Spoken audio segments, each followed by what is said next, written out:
समय आप इस समय ये दृश्य देख रहे हैं जिसमें प्रधानमंत्री नरेंद्र मोदी पारंपरिक चिकित्सा पर आधारित इस प्रदर्शनी का अवलोकन कर रहे हैं।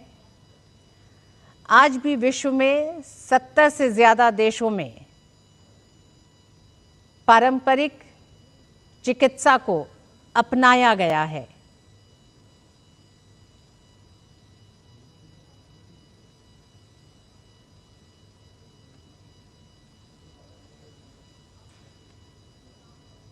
हम जानते हैं प्रधानमंत्री नरेंद्र मोदी के नेतृत्व में आयुष मंत्रालय का गठन 9 नवंबर 2014 को किया गया था। प्रधानमंत्री का ये निर्णय भी पारंपरिक भारतीय चिकित्सा प्रणालियों जिसमें आयुर्वेद, योग और प्राकृतिक चिकित्सा, यूनानी, सिद्ध और होम्योपैथी के विकास और प्रचार प्रसार के लिए एक समर्पित और केंद्रित दृष्टिकोण प्रदान करने के उद्देश्य से उठाया गया था। प्रधानमंत्री पारंपरिक चिकित्सा डिस्कवरी स्पेस का दौरा कर रहे हैं। भारत और दुनिया भर से पारंपरिक चिकित्सा ज्ञान प्रणालियों की विविधता, गहराई और समकालीन प्रासंगिकता को प्रदर्शित करने वाली ये प्रदर्शनी है। इस प्रदर्शनी में दिखाया गया है कि किस तरह से विश्व के वो तमाम बड़े देश जो अपनी पारंपरिक चिकित्सा ज्ञान और प्रणालियों को आज भी प्रैक्टिस कर रहे हैं, उस पर विस्तार से ये प्रदर्शनी है। नितेंद्र हमारे साथ जुड़े हुए हैं। नितेंद्र, जानना चाहेंगे कि किस तरह से ये प्रदर्शनी उन तमाम देशों में जो प्राकृतिक चिकित्सा पर रोशनी डालती है और साथ ही साथ ये भी बताती है कि किस तरह से तमाम देश इसे लेके आगे बढ़ रहे हैं। जी बिल्कुल, देखिए रितु, ये जो प्रदर्शनी लगाया गया है इसमें जो साउथ ईस्ट एशियन रीजन हो या फिर मेडिटेरियन रीजन हो या फिर अफ्रीकन रीजन हो और इसके अलावा यूरोप का रीजन हो, तो जहाँ जहाँ भी ट्रेडिशनल मेडिसिन का प्रचलन है उसको यहाँ पर शोकेस किया गया है और जितने भी हर्बल है, औषधि है, उनको भी यहाँ पे डिस्प्ले किया गया है और साथ ही साथ डिजिटल प्लेटफॉर्म पे इसको लाया गया है जिसमें 1.6 मिलियन डॉक्यूमेंट इस पर अपलोड किया गया है। तो जिसमें जितनी भी नॉलेज है उनको एक प्लेटफॉर्म पे लाया गया, तो उसी को शोकेस यहाँ पे किया गया। इस वक्त प्रधानमंत्री देख भी रहे हैं, सब कुछ समझ रहे हैं और किस तरीके से हाल के दिनों में जो डेवलपमेंट हुआ है ट्रेडिशनल मेडिसिन के क्षेत्र में तमाम देशों में, उसको यहाँ पर शोकेस किया गया है। तो उसी को प्रधानमंत्री देख रहे हैं, साथ ही केंद्रीय स्वास्थ्य मंत्री भी उनके साथ है। तो कल भी हमने देखा था कि जो जितने भी स्टूडेंट हैं यहाँ पर दिल्ली में छात्र हैं वो देखने के लिए आए थे इस प्रदर्शनी को और वो ये जानना चाह रहे थे जो स्टूडेंट थे कि किस तरीके से ट्रेडिशनल मेडिसिन में हाल के दिनों में विकास हुआ है, उसको समझ रहे हैं और कई स्टूडेंट तो पहली बार उसको देख रहे थे। तो ये शोकेस इस प्रदर्शनी के जरिए किया गया है। जी नितेंद्र, प्रधानमंत्री नरेंद्र मोदी के साथ स्वास्थ्य मंत्री जेपी नड्डा हैं, साथ ही साथ WHO के महानिदेशक डॉक्टर टेड्रोस हैं और हम जानते हैं कि पहले ग्लोबल समिट में डॉक्टर टेड्रोस को प्रधानमंत्री नरेंद्र मोदी ने तुलसी भाई कह के संबोधित किया था। और इस प्रदर्शनी में भी एक बड़ी बात जो दर्शकों के लिए भी है और वहाँ जो लोग मौजूद हैं प्रदर्शनी देखने के लिए, क्या नितेंद्र ये माना जाए कि कोविड के बाद से पारंपरिक चिकित्सा की ओर दुनिया एक बार फिर लौटी है? जी बिल्कुल, देखिए भारत ट्रेडिशनल मेडिसिन के क्षेत्र में एक तरह से लीडर है, ग्लोबल लीडर है और ये जो समिट भी हो रहा है तो प्रधानमंत्री का ही आइडिया था कि हर 2 साल पे इस तरह के ग्लोबल समिट किया जाए। 2023 में पहला समिट हुआ था और उसके बाद 2 साल बाद 25 में हो रहा है और हम जानते हैं कि जामनगर में WHO का सेंटर खुला है।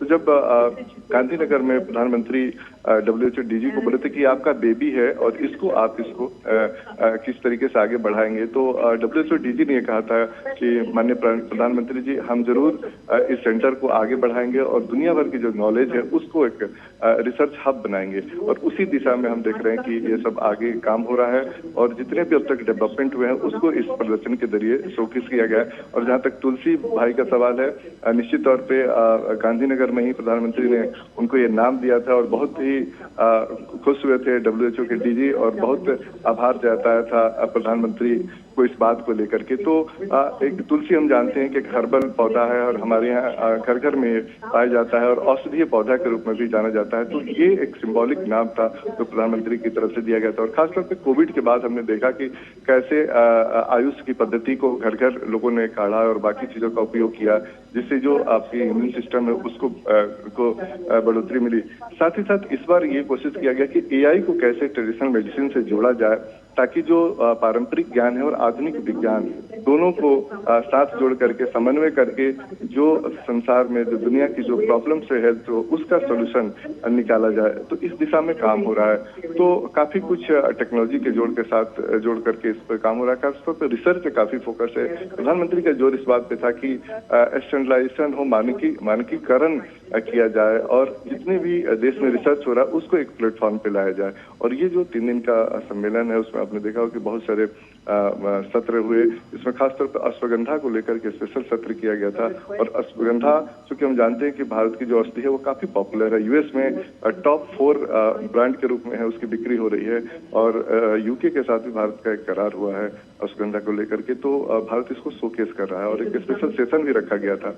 तो इस तरीके से जैसे क्यूबा के साथ भारत की एग्रीमेंट हुई है, 16 देशों के साथ बायलैटरल बातचीत हुई है भारत की और दोनों देशों से नॉलेज शेयरिंग हो रही है। बाकी अलग अलग देश भी आपस में नॉलेज शेयरिंग कर रहे हैं। बहुत ही एक यूनिक प्लेटफॉर्म है ये समिट, ताकि जो ग्लोबल जो हेल्थ की समस्या है उसको कैसे दूर किया जाए, उसको प्रिवेंटिव हेल्थ केयर की तरफ आगे बढ़ जाए। हम जानते हैं कि पर्सनलाइज आजकल हेल्थ केयर हो रहा है, उसमें ट्रेडिशनल मेडिसिन की बहुत अहम भूमिका है। अब नितेंद्र, भारतीय चिकित्सा प्रणालियों को एक स्ट्रक्चरल एक तरह से रूप देने के लिए ही आयुष मंत्रालय का गठन किया गया था और भारत के लिए पारंपरिक चिकित्सा हमारी विरासत है, हमारी जड़ों में, हमारी जीवन शैली में शामिल है। क्या आप देखते हैं कि एक लंबा समय लगा लेकिन वो वक्त आया जब दुनिया आज भारत की इस ताकत को न सिर्फ आत्मसात कर रही है, स्वीकार कर रही है और उस पर आगे चल भी रही है? ये ग्लोबल समिट उसी को दर्शाता है। जी बिल्कुल। देखिए, आज के डेट में अगर हम देखें कि ट्रेडिशनल मेडिसिन की चर्चा हो रही है और न केवल जो पहले जो हम बोलते थे कि हीलर्स हैं, जो जिनका पारंपरिक वैद्य के जरिए जो पीढ़ी दर पीढ़ी ज्ञान का प्रसार होता था, अब वो निकल करके एकेडमिक में या फिर बाकी जगहों पे चर्चा हो रही है। आज दुनिया भर में इसकी चर्चा हो रही है।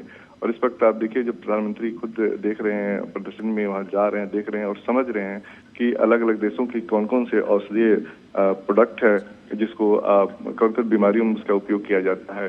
तो निश्चित तौर पे ये अब धीरे धीरे ग्लोबल बनता जा रहा है और लोग अपना रहे हैं।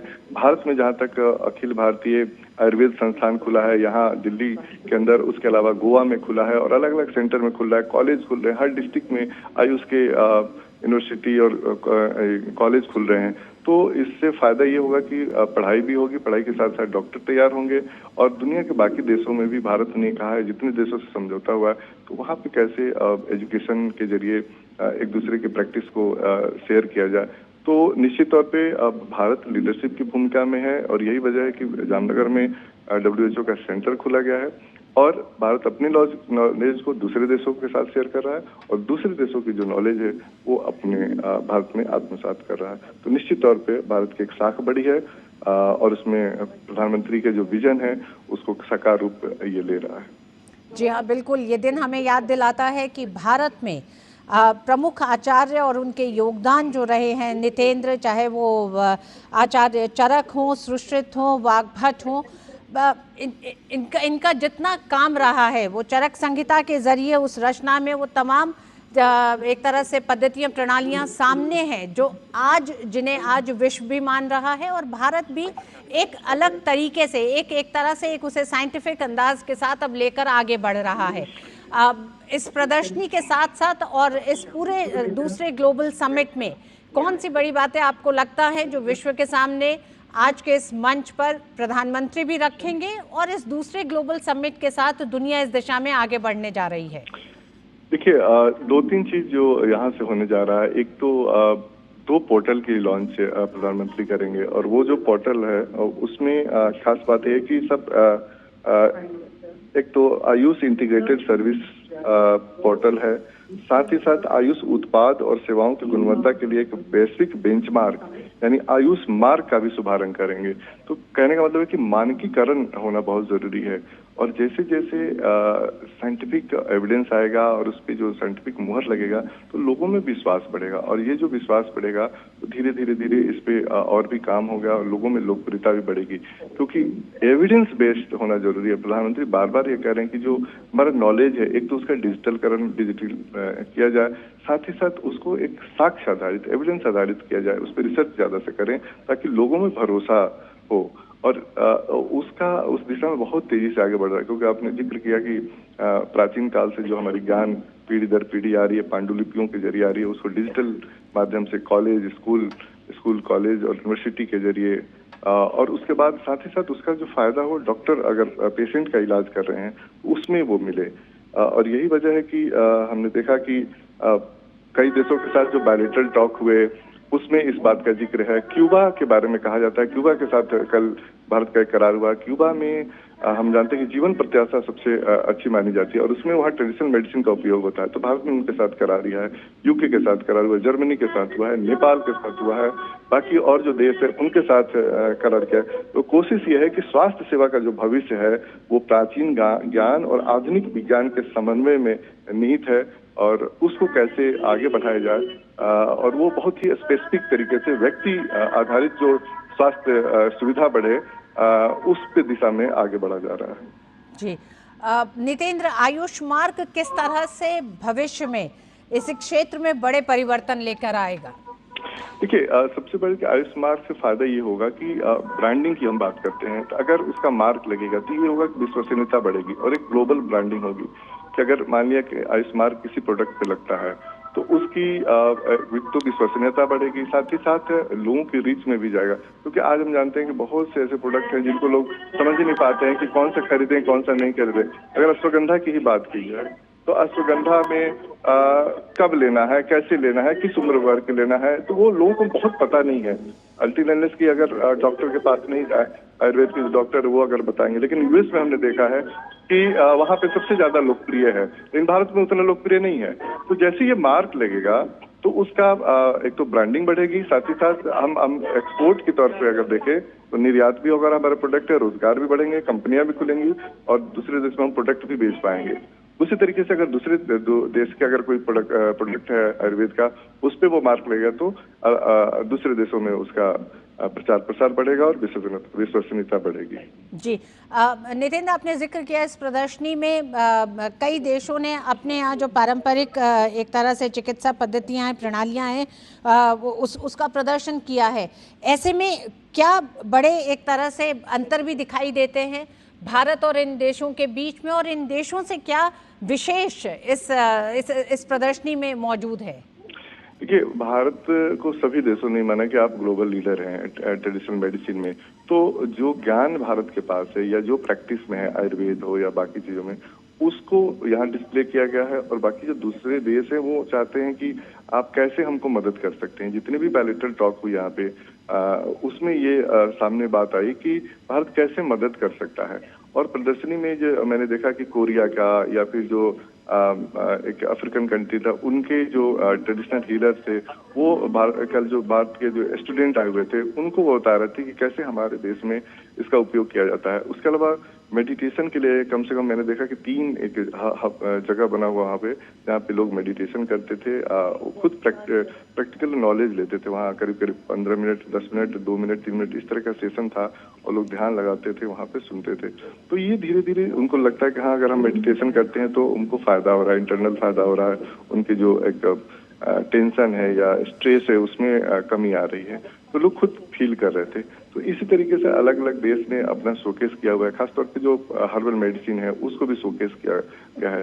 तो जितने भी यहाँ पे विजिटर थे वो जाकर देखे, जितने भी डेलीगेट्स आए थे वो भी जाकर के देख रहे थे कि कैसे उसका फायदा ले सकते हैं, मिल सकता है। तो इस प्रदर्शन में खासतौर पे जो लेटेस्ट अगर दुनिया भर में पारंपरिक चिकित्सा में जो कुछ भी है उसको यहाँ पे शोकेस किया गया है और डिजिटल फॉर्म में भी यहाँ पर इसको शोकेस किया गया प्रदर्शनी में। जी नितिन बता रहे थे चीनी चिकित्सा में, अफ्रीकी पारंपरिक चिकित्सा, ये सब में इस क्षेत्र में जो एक बिखराव था, उस बिखराव को कम करते हुए अब पारंपरिक चिकित्सा को लेकर ये दूसरा ग्लोबल समिट है, किस तरह से एक मंच पे लाना संभव हुआ है और साथ ही दुनिया भर की विभिन्न संस्कृतियों में मौजूद पारंपरिक चिकित्सा प्रणालियों जैसे आयुर्वेद है, चीनी चिकित्सा है, अफ्रीकी पारंपरिक चिकित्सा है, इस ज्ञान को इकट्ठा करना, इसका डॉक्यूमेंटेशन करना, यहाँ से कैसे वो अब संभव होगा?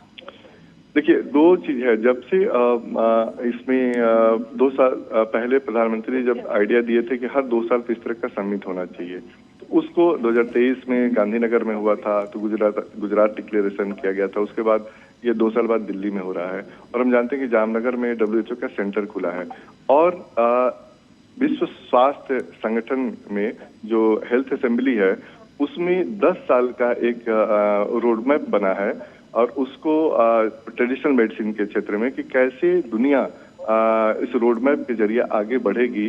तो आप सोचिए कि एक विजन डॉक्यूमेंट है वो, सभी देशों के लिए, सदस्य देश हैं जितने भी विश्व स्वास्थ्य संगठन में, उनको शामिल किया गया। और हम जानते हैं कि 70 से अधिक देश पारंपरिक चिकित्सा का उपयोग एक्टिव रूप से कर रहे हैं। तो वो जो नॉलेज है वो एक प्लेटफॉर्म पे आया, सब लोगों ने उसको डॉक्यूमेंटेशन किया है और हमने जो कहा कि 1.6 मिलियन जो डॉक्यूमेंट है उसको अपलोड किया गया है एक ही प्लेटफॉर्म पे, तो उसको कोई भी देख सकता है, कोई भी एक्सेस कर सकता है। तो जैसे जैसे रिसर्च होगा वैसे वैसे डॉक्यूमेंटेशन बढ़ता जाएगा और एक प्लेटफॉर्म पे आएगा, ताकि जो इस नॉलेज को कोई भी, जैसे होम्योपैथ की बात हो रही थी, कल हमारे मेरे डॉक्टर से बात हुई, उन्होंने ये कहा कि हम लोगों ने इंडिया की तरफ से जो भी हमारे अभी तक प्रैक्टिस है उसकी जो साइंटिफिक एविडेंस है उसको हमने डॉक्यूमेंटेशन किया है और उसको इस जो प्लेनरी सेशन था उसमें प्रस्तुत किया गया है। वो सारे डॉक्यूमेंट, वो जो कमिटमेंट है अलग अलग कंट्री को, वो प्रधानमंत्री के पास भी आज पेश किया जाएगा। तो सभी देश जो है अपनी कमिटमेंट को यहाँ पे शोकेस करेंगे। तो जो नॉलेज आएगा वो एक प्लेटफॉर्म पे आएगा, तो उसका लाभ अलग अलग देश के लोग उठा सकेंगे। जी नितिन, दुनिया में जिन देशों में भी पारंपरिक चिकित्सा प्रणालियों को आज भी लोग मतलब 21वीं सदी में भी अपना रहे हैं, उसके पीछे के कई बड़े कारण ये भी हैं कि एक तो उसकी आसान उपलब्धता है, सुलभ है, सस्ता है, असरदार है। जब ये दुनिया के तमाम बड़े देश मिलकर अब इसे एक नया ढांचा, एक ढांचागत रूप में अब इसका विकास करना चाहते हैं, जिसमें रेगुलेटरी स्टैंडर्ड्स में शामिल करना होगा, इसको एक तरह से आधुनिक स्वास्थ्य सेवा ढांचे में शामिल इसको किया जाएगा। तो ऐसे में इन तमाम पहलुओं पर भी ध्यान रखना पड़ेगा कि आम जनता की पहुंच में ही ये रहे, उनके दायरे से बाहर ना हो जाए। जी बिल्कुल, देखिए अगर भारत के हम लिहाज से देखें तो एम्स है, जितने भी एम्स अब बन रहे हैं तो उसमें एक डिपार्टमेंट आयुष का है। आपने देखा होगा कि जितने 22 एम्स खुल रहे हैं भारत में उसमें एक डिपार्टमेंट आयुष का है। आप सफदरजंग हॉस्पिटल हो, एम्स हो, सब जगह पे आयुष का। उसका कारण ये है कि जैसे आप एलोपैथी के साथ साथ जो आयुष पद्धति है वो दोनों कहाँ पर मदद कर सकते हैं। मान लिया हार्ट का कोई मरीज है या कैंसर का कोई मरीज है या कोई दूसरे बीमारी का मरीज है, तो कैसे योग के जरिए, ध्यान के जरिए, बाकी जो ट्रेडिशनल मेथड है उसके जरिए उसके जो इम्यून सिस्टम को या बाकी चीजों को कैसे रिकवरी फास्ट किया जाए, तो ये रिसर्च चल रहा है। एम्स में भी चल रहा है, बाकी जगह भी चल रहा है। उसी तरीके से जो बाकी दुनिया के अलग अलग देश हैं वो भी ऐसे इंटीग्रेटेड सिस्टम के तहत काम कर रहे हैं। तो ये फायदा अब सिर्फ बातें नहीं है, अब उसको प्रैक्टिकल उस पर देखा जा रहा है और इसके रिसर्च जब सामने आ रहे हैं और उसका फायदा दिख रहा है तो वो पब्लिश भी हो रहा है। तो ये अब आगे इस दिशा में बढ़ता हुआ नजर आ रहा है और हम बार बार ये कहने की कोशिश करें कि भारत की भूमिका इसमें लीडरशिप की है और भारत इसमें तेज गति से आगे बढ़ रहा है। जी हाँ, इस दिशा में इस तरह का ग्लोबल समिट नितेंद्र पारंपरिक चिकित्सकों, आधुनिक वैज्ञानिकों, शोधकर्ताओं, फार्मास्यूटिकल कंपनी और नीति निर्माताओं के बीच सहयोग को और बढ़ाने के लिए एक मंच प्रदान कर रहा है। ऐसे में इसके एक और पहलू पे विचार करने की भी ज़रूरत है, जो नैतिक और कानूनी पहलू है। नितेंद्र, पारंपरिक ज्ञान से संबंधित बौद्धिक संपदा अधिकारों यानी इंटेलेक्चुअल प्रॉपर्टी राइट्स हैं, बायोपायरेसी है, बेनिफिट शेयरिंग है, इसके आसपास नैतिक और कानूनी मुद्दों का समाधान करना भी बेहद महत्वपूर्ण है। क्या ये मंच इन तमाम देशों को ये मौका देता है? जी बिल्कुल, निश्चित तौर पे ये मंच देता है और अलग अलग सत्र के जरिए जो सेशन होते हैं उसमें इस बात की चर्चा होती है कि चूंकि सबके अपने नॉलेज हैं, उसकी जो उसकी कैसे रक्षा हो। ऐसा नहीं हो कि कोई दूसरे का नॉलेज चोरी कर ले या फिर उसको अपने देश के तहत ले ले, ऐसा नहीं होता है। तो इंटेलेक्चुअल प्रॉपर्टी का जो राइट है उसको ध्यान रखा जाता है। और जिस भी अगर कानून की हम बात करें तो उन कानूनों के हर्डल को दूर करने के लिए ये मंच तैयार किया गया है।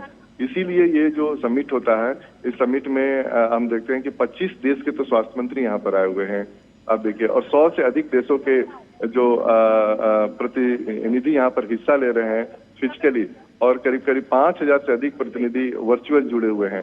तो आप सोच सकते हैं कि कितना बड़ा ये समिट है, और उसमें इन्हीं तमाम मुद्दों पे बातचीत होती है, चाहे वो कानून की बात हो या इंटेलेक्चुअल प्रॉपर्टी की बात हो या फिर अपने अपने नॉलेज की बात हो। अब आप सोचिए कि अमेरिका से अश्वगंधा पे एक्सपर्ट आए हैं, वो बता रहे थे कि कैसे अश्वगंधा यूज होता है अमेरिका में। हालांकि वो अश्वगंधा भारत की एक तरह नॉलेज है और भारत की जो अपनी पारंपरिक चिकित्सा है और वो इतना लोकप्रिय है। उसी तरीके से मैंने देखा कि कोरिया के, चीन के, जापान के प्रतिनिधि, या फिर आपको पेरू के, या फिर फिजी के, तो नेपाल के, ये तमाम देशों के प्रतिनिधि, और जो डॉक्टर मोरक्को के जो डॉक्टर है वो सब आए हुए हैं, और साइंटिस्ट भी अगर इस क्षेत्र में जो है वो सब भी यहाँ पर आए हैं, स्टूडेंट हैं जो दुनिया भर से यहाँ पर आए हुए हैं। तो सब लोग इस पे रिसर्च पे, इस पे बातचीत कर रहे हैं। और एक बहुत ही चूंकि हम जानते हैं कि दूसरा ही समिट अभी तक है, 2 साल के अंतराल पे हुआ है, और जैसे जैसे आगे ये बढ़ेगा वैसे वैसे और एकीकृत होता जाएगा, इसका स्टैंडर्ड बढ़ेगा, साथ ही साथ रिसर्च पर भी फोकस रहेगा। जी, अब नितेंद्र, प्रधानमंत्री नरेंद्र मोदी कई वैश्विक मंचों पर भारत के सिद्धांत को हमेशा दोहराते रहे हैं, वसुधैव कुटुंबकम के सिद्धांत की चर्चा करते रहे हैं। और जब हम बड़ी समस्याओं की बात करते हैं और खासकर मानवता से जुड़ी उन समस्याओं की बात करते हैं, तो योग एक बड़ा संदेश वसुधैव कुटुंबकम के संदेश के साथ दुनिया को प्रधानमंत्री नरेंद्र मोदी ने दिया, भारत ने दिया। और उसी दिशा में पारंपरिक चिकित्सा प्रणालियां और पारंपरिक चिकित्सा को लेकर भी एक नेतृत्व करता भारत दिखाई दे रहा है। क्या आप ये मानते हैं कि आज तक दुनिया में पारंपरिक चिकित्सा को लेकर अवेयरनेस थी, देश अपने अपने स्तर पे जरूर काम कर रहे थे, लेकिन एक ग्लोबल इनिशिएटिव बनाकर इसे आगे बढ़ने का जो एक नेतृत्व दिया वो प्रधानमंत्री नरेंद्र मोदी ने इस दिशा में एक बड़ा कदम बढ़ाया? जी बिल्कुल, इसका सबसे बड़ा उदाहरण जो है योग है। योग को जिस तरीके से यूनाइटेड नेशन में जब प्रधानमंत्री ने पहल की तो 176 देशों से ज्यादा का समर्थन मिला। अब मैंने एक तरह से पूरी ही यूएन के जितने देश थे सबका समर्थन ऑलमोस्ट मिला। और जिस तरीके से 21 जून को योग दुनिया भर में मनाया जाता है, यूएन हेडक्वार्टर में मनाया गया, तो आप सोचिए कि ये जो हमारा सॉफ्ट पावर है, डिप्लोमेसी है, उसको दुनिया मानती है। और आज देखिए कि घर घर में लोकप्रिय है योग, हर व्यक्ति कभी न कभी योग करता ही है दुनिया के हर क्षेत्र में। और ये जो विजडम है हमारा, ये जो ज्ञान है, उसको प्रधानमंत्री ने ग्लोबल स्तर पे इसको रिफ्लेक्ट किया है, और पारंपरिक चिकित्सा को खासतौर पे और भी ज्यादा रिफ्लेक्ट किया है, जिसका नतीजा रहा कि WHO का जो सेंटर है ट्रेडिशनल मेडिसिन का, वो भारत में खुला, जामनगर में खुला। तो आप सोच सकते हैं WHO के DG कल से यहाँ पर हैं, पिछली बार भी थे वो गुजरात में, और यहाँ पर कल आए हुए हैं, कल सुबह से ही दिन भर थे यहाँ पर, और आज भी हैं। जो तुलसी भाई, जिसको प्रधानमंत्री जी ने नाम दिया था कि तुलसी भाई है, तो तुलसी भाई यहीं पर है। तो WHO के DG की उपस्थित होना भी बड़ी बात है।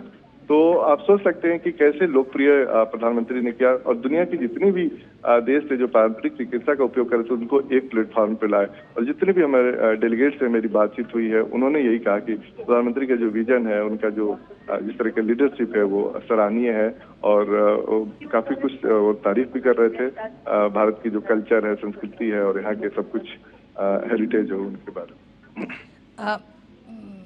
नितेंद्र, विकासशील देशों के लिए सस्टेनेबल डेवलपमेंट गोल्स में स्वास्थ्य के क्षेत्र में जो टारगेट रखे जाते हैं, जो जिन समस्याओं को दूर करने के लिए जो तमाम प्रयास किए जाते हैं, उस दिशा में भी किस तरह से पारंपरिक चिकित्सा एक बड़ा परिवर्तन ला सकता है?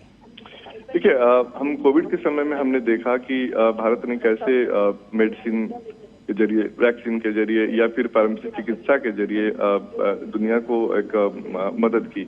और भारत ने कहा कि जो भी हमारा ये टेक्नोलॉजी का प्लेटफॉर्म है वो पब्लिक गुड है।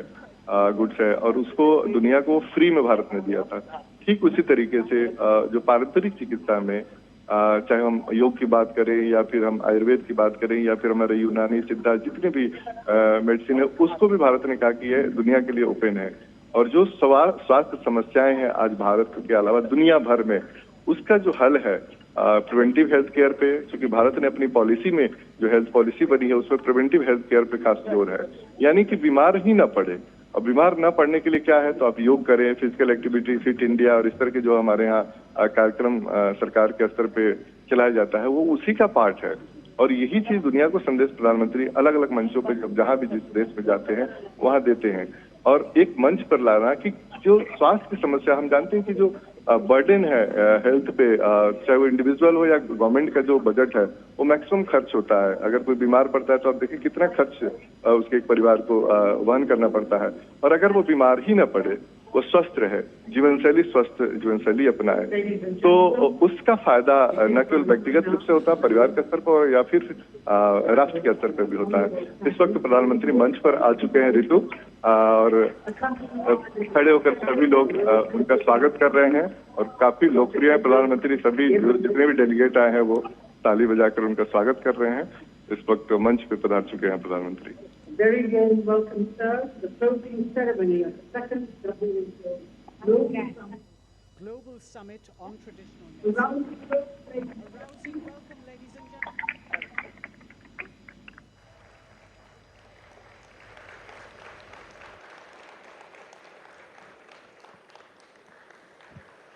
Without any more delay, may I request the Honourable Minister of State with independent charge for Ayush and Minister of State for Health and Family Welfare, Shri Pratap Rao Ganpat Rao Jadhav, to give the welcome address.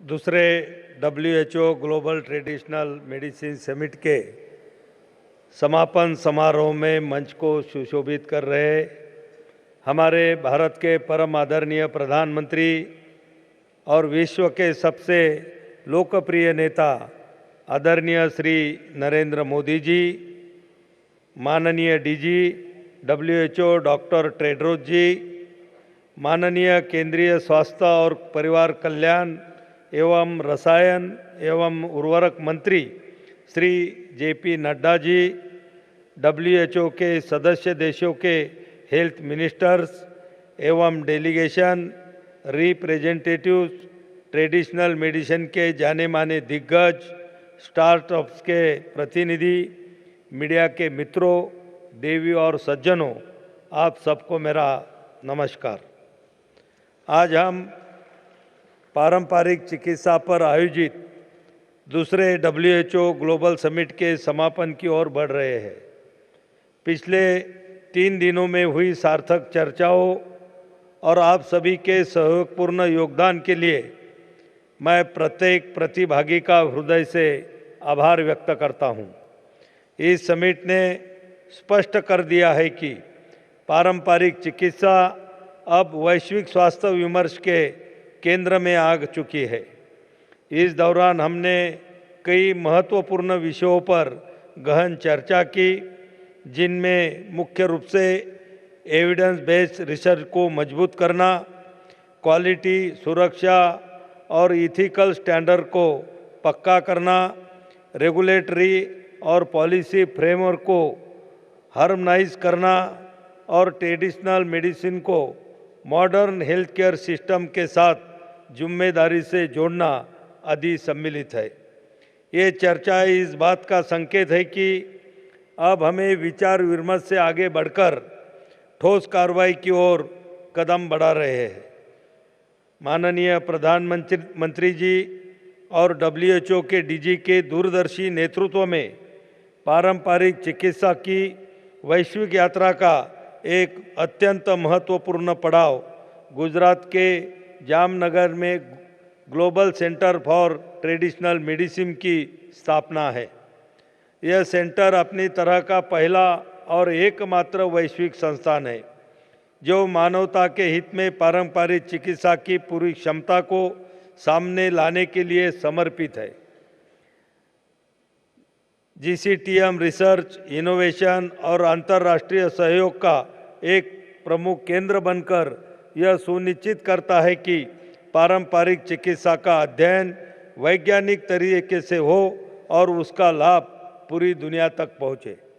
Ayush प्रणालियां केवल उपचार की विधियां नहीं है, बल्कि जीवन जीने की एक समग्र पद्धति है। आयुर्वेद हमें सिखाता है कि स्वास्थ्य तब संभव है जब वात, पित्त और कफ संतुलन में हो, जब आहार और जीवन शैली प्रकृति के अनुरूप हो और मन शांत हो। योग हमें समझाता है कि आसन, प्राणायाम, ध्यान और श्वास के माध्यम से आंतरिक संतुलन स्थापित किया जा सकता है। यह अभ्यास आज केवल भारत तक सीमित नहीं है, बल्कि पूरी दुनिया ने इन्हें अपनाया है। इसके लिए हम माननीय प्रधानमंत्री श्री नरेंद्र मोदी जी के नेतृत्व को नमन करते हैं, जिनके प्रयासों से संयुक्त राष्ट्र में अंतर्राष्ट्रीय योग दिवस की वैश्विक मान्यता मिली। मुझे यह जानकारी देते हुए खुशी हो रही है कि इस समिट के दौरान हमने 18 देशों के साथ बायलैटरल मीटिंग की, जिसमें 6 देशों के साथ मंत्री स्तर की मीटिंग शामिल है, जिनमें से कई देश कंट्री टू कंट्री MOU एवं अन्य सहयोग के लिए तैयार हुए हैं।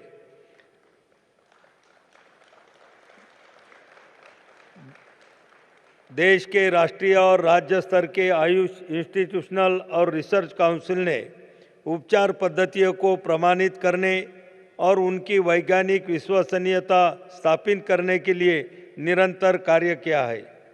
वही आयुष क्षेत्र के उद्योगपति और स्टार्टअप्स हर्बल उत्पादों से लेकर वेलनेस प्लेटफॉर्म, डिजिटल डायग्नोस्टिक से लेकर AI आधारित स्वास्थ्य समाधान तक इनोवेशन और एंटरप्रेन्योरशिप को नई दिशा दे रहे हैं। यह सिद्ध करता है कि आयुष केवल प्राचीन नहीं, बल्कि भविष्य के लिए भी पूरी तरह सक्षम है। NCI-SM और NCH जैसे संस्थानों ने शिक्षा और अभ्यास के लिए उच्च मानक तय किए हैं और जिम्मेदार तथा दक्ष चिकित्सकों की अगली पीढ़ी तैयार की जा रही है। ये सभी प्रयास मिलकर आयुष व्यवस्था की मजबूत नींव बनाते हैं। हमारे क्लिनिकल ट्रायल्स आयुष उपचारों को प्रमाणित कर रहे हैं, वैज्ञानिक अध्ययन उनके परिणामों को दर्ज कर रहे हैं और डिजिटल लाइब्रेरी दुनिया भर के रिसर्चर्स के लिए मैन्युस्क्रिप्ट्स को संभाल कर रख रही है और ज्ञान को संरक्षित कर रही है। आयुष मंत्रालय ने अंतर्राष्ट्रीय सहयोग को बढ़ाने के लिए सक्रिय पहल की है। कई देशों के साथ आयुष संस्थानों की स्थापना, शिक्षा और शोध को प्रोत्साहन देने के लिए समझौता ज्ञापनों पर हस्ताक्षर किए गए हैं। हमारे फार्माकोपिया मानकों को वैश्विक नियमों के अनुरूप बनाया जा रहा है। पारंपरिक चिकित्सा हमारी बायोडायवर्सिटी और प्राकृतिक संसाधनों से गहराई से जुड़ी हुई है। इसलिए औषधीय पौधों का संरक्षण, उनका सतत उपयोग और पारंपरिक ज्ञान के संरक्षकों का सम्मान करना हमारी ग्लोबल कोशिशों का मुख्य हिस्सा है। हमने पारंपरिक चिकित्सा में शोध, दस्तावेजीकरण और प्रमाणन को मजबूत करने के लिए डिजिटल तकनीक, आर्टिफिशियल इंटेलिजेंस और वैश्विक डेटाबेस के उपयोग पर विशेष जोर दिया है। यह साधन पारदर्शिता, विश्वसनीयता और वैश्विक स्तर पर भरोसा बढ़ाती है। भारत का दृढ़ विश्वास है कि स्वास्थ्य सेवा का भविष्य इंटीग्रेटिव पद्धतियों में है, जहां पारंपरिक और आधुनिक चिकित्सा साथ मिलकर काम करे, ताकि मजबूत, समावेशी और किफ़ायती स्वास्थ्य प्रणालियां विकसित हो सके। अंत में मैं सभी सदस्य देशों और स्टेक होल्डर से आग्रह करता हूं कि इस समिट के निष्कर्षों को अपनी राष्ट्रीय नीतियों और कार्य योजनाओं में शामिल करें। साउथ साउथ ट्रायंगुलर कोऑपरेशन को और सुदृढ़ करें और वैश्विक प्राथमिकताओं को आगे बढ़ाने के लिए WHO के साथ मिलकर निरंतर कार्य करें। हमें यह नहीं भूलना चाहिए कि हमारा साझा उद्देश्य केवल अकादमिक या संस्थागत उपलब्धियां नहीं है, बल्कि दुनिया भर के लोगों में जीवन और स्वास्थ्य के वास्तविक सुधार लाना है। मैं एक बार फिर WHO और यह समिट में सहभागी होने वाले सभी सहभागी देशों, विशेषज्ञों और सहयोगी संस्थाओं को इस समिट को सफल बनाने के लिए धन्यवाद देता हूं। भारत ग्लोबल कम्युनिटी के साथ मिलकर यह सुनिश्चित करने के लिए पूरी तरह प्रतिबद्ध है कि पारंपरिक चिकित्सा मानवता की सेवा करती है।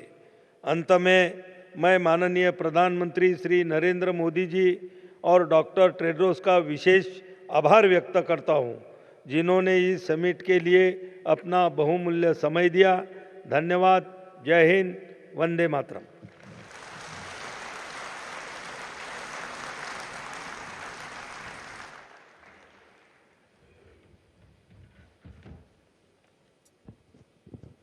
Thank you, Minister, sir. Ladies and gentlemen, over the past 3 days, voices from every region of the world have come together, sharing wisdom, science, lived practice, and future pathways. We now share with you a short film that captures the spirit of what we are all collectively seeking to achieve at this summit, in keeping with our theme, Restoring Balance, the science and practice of health and well-being. How do we find balance?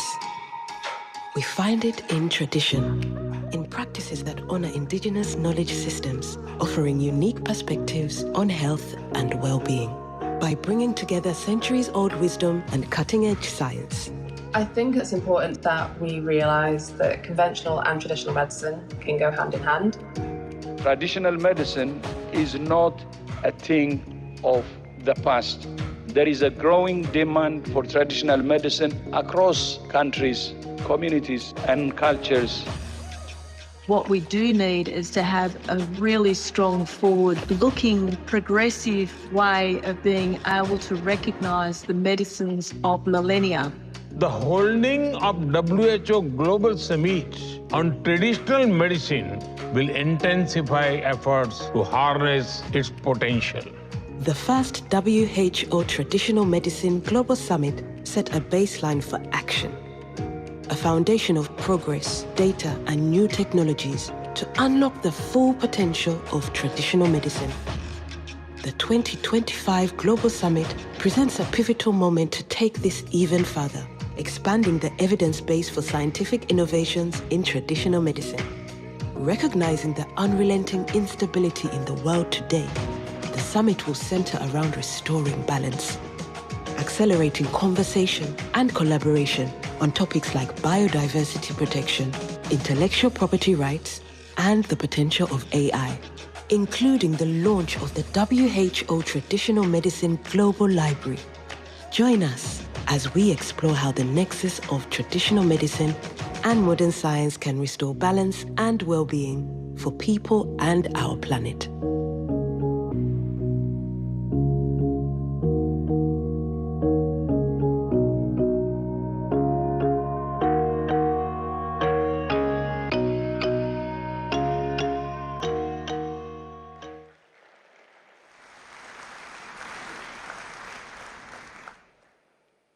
Ladies and gentlemen, we would like to now express our collective gratitude to two global leaders whose vision and leadership have guided the direction of this summit, and we'd like to present them with mementos.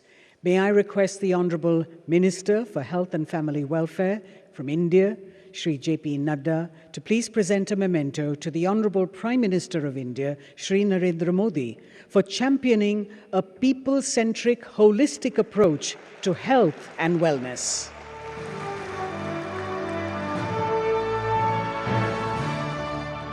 May I now request Shri Pratap Rao Ganpat Rao Jadhav, the Minister of State for Independent Charge for Ayush, to please present a memento to the Director General of WHO, Dr. Tedros, who our Prime Minister Modi fondly calls Tulsi Bhai, for steadfastly advancing the integration of traditional medicine within the global public health framework.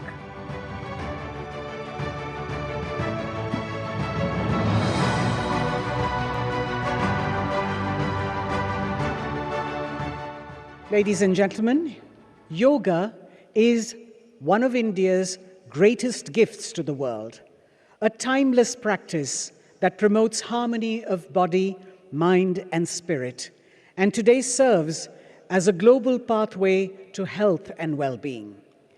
To recognize exemplary contributions in advancing this universal legacy, the Honorable Prime Minister of India instituted the Prime Minister's Yoga Awards, announced during the second International Day of Yoga celebrations in 2016.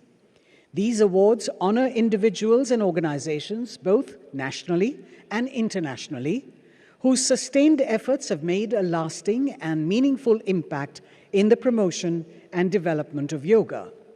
Presented annually on the occasion of the International Day of Yoga, the awards span 4 categories, recognizing excellence across national and international domains. Each award carries a trophy, a certificate, and a cash prize of 25 lakh rupees. Today, we request the Prime Minister to award the winners for the years 2021 to 2025. And to receive the first award, we have the youngest awardee today. He is 90 years young, Professor Lakshman Kumar Sannal Apnavar, yoga educator, researcher, and institutional pioneer. Professor Sannal Apnavar is a pioneering educator who institutionalized yoga as an academic discipline in India and globally. He still practices yoga for 4 hours every day, and his lifelong dedication has democratized access to yoga education across generations and borders.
We now have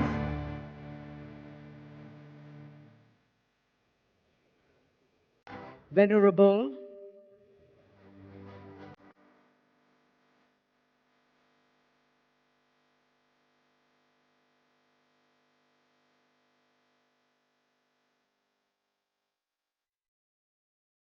He considers himself very fit, and so he's fighting all our efforts to help him. Congratulations, Professor Lakshman Kumar Sannal Apnavar. We move on to Venerable Bhikkhu Sangasena, humanitarian monk and visionary meditation master, whose life works blends spiritual practice with compassionate service in Ladakh and beyond. Through the Mahabodhi International Meditation Center, he has transformed lives by integrating yoga, meditation, and social upliftment.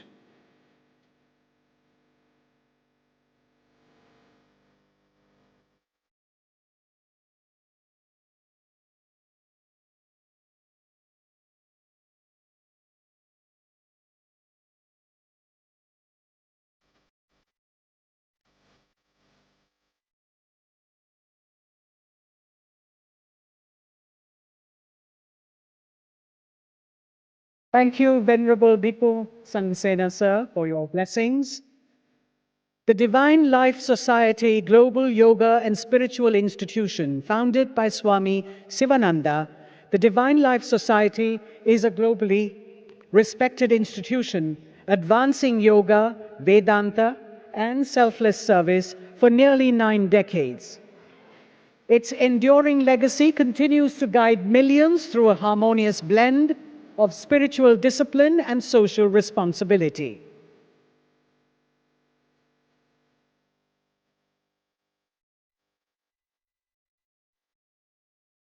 Yogacharya Jadranko Miklek, Vice President, European Yoga Federation. He's a global ambassador of yoga and Ayurveda, bridging ancient wisdom with modern wellness science. With over 5 decades of teaching, his work has advanced yoga as a universal discipline for health and harmony. Vasudeva Kriya Yoga, global spiritual and wellness movement, founded by Dr. Rajendra Yennakannamule. Vasudeva Kriya Yoga is a global movement promoting healing, unity, and spiritual growth through yoga. Dr. Ramesh Bijlani, physician and visionary yoga educator. A renowned physician and yoga scholar who has seamlessly bridged modern medical science with ancient yogic wisdom, his contributions have shaped integrative health education and inspired holistic living worldwide. Professor Gio Leong Lee, Chair Professor of Yoga and Meditation, Seoul Cyber University, a distinguished scholar who has brought Indian yoga and philosophy into East Asian academic discourse. Through teaching, translation, and leadership, he has built enduring intellectual bridges across cultures. Amira Ahmad Fahmi Ibrahim, yoga advocate and cultural bridge from Egypt. She's from Egypt and the Arab world. Her work has expanded yoga's reach while respectfully integrating it with regional cultural contexts. And the Bharatiya Yoga Sansthan, premier non-profit yoga movement, a pioneering organization delivering free yoga education across India and the world for over 5 decades.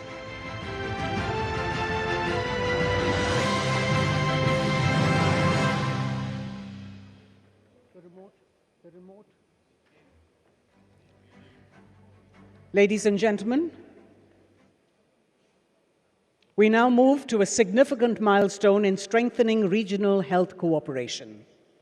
The World Health Organization Southeast Asia Regional Office, CIERO, has been a cornerstone of public health leadership for the region. And today, we respectfully invite the Honorable Prime Minister of India, Shri Narendra Modi, together with the DG of WHO, Dr. Tedros, to virtually inaugurate the WHO CIERO building in New Delhi by clicking on the remotes.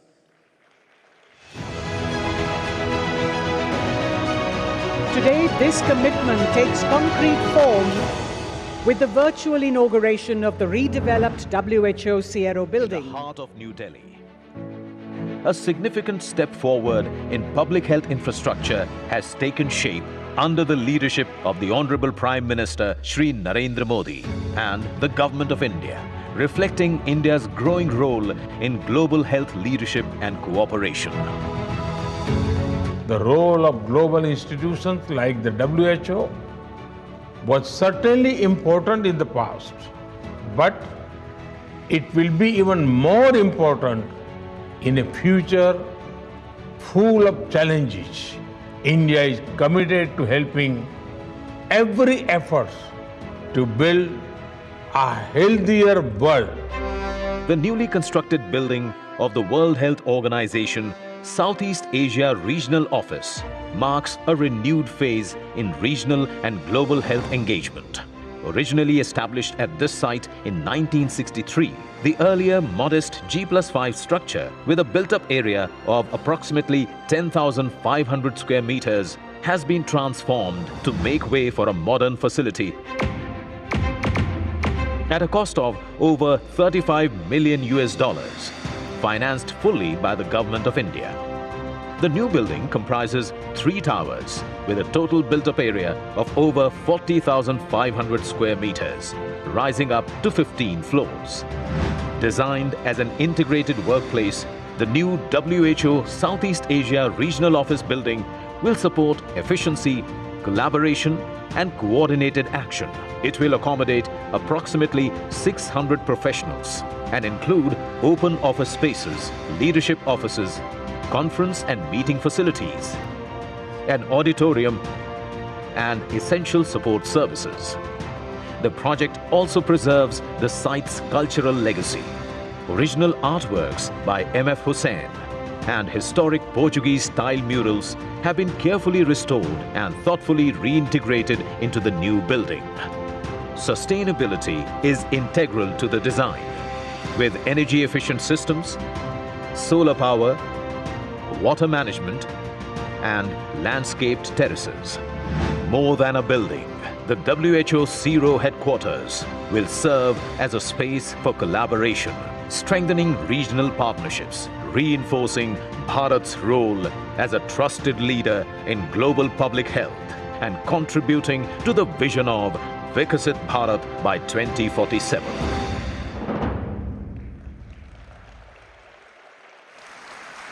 May I now request the Honourable Union Minister for Health and Family Welfare, Shri J.P. Nadda, to please address the gathering.